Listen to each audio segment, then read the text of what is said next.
Petaka di pesta pernikahan, sekitar 100 orang tewas akibat kebakaran dalam sebuah pesta pernikahan di Hamdania, Irak. Kebakaran terjadi usai mesin kembang api menyala di tengah acara.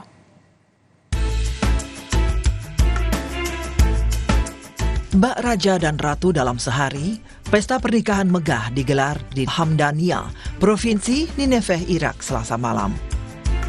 Sang mempelai pun terus menebarkan senyuman saat berdansa di hari istimewanya. Namun siapa sangka, kebahagiaan dalam sekejap berubah petaka. Di tengah acara, panel langit-langit di atas mesin kembang api terbakar. Api mengakibatkan beberapa bagian plafon aula runtuh. Ada sekitar 250 tamu ada saat kejadian. Seketika panik, mereka pun bergegas mencari jalan keluar saat kebakaran terus membesar. Namun, banyak nyawa tidak selamat dari kebakaran. Sekitar 100 orang tewas dalam insiden ini. Sejumlah korban kebakaran dimakamkan Jumat kemarin. Ratusan orang berkumpul di Hamdania melepas kepergian korban. Air mata terus mengalir dari keluarga korban yang ditinggalkan. Mereka tidak menyangka orang tercinta pergi selamanya akibat kebakaran di pesta pernikahan.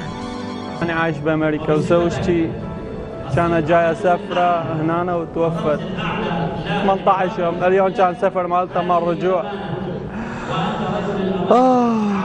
ما أعرف شو أقول ما أقدر أحكي أصلا الله يصبرنا ما أقدر أقول غير شيء بس الله يصبر الكل الله يصبر منطقتنا منطقة منكوبة صارت. Tidak hanya merenggut nyawa, petaka dalam pesta pernikahan ini juga menyebabkan setidaknya 100 orang terluka. Sebagian korban mengalami luka bakar.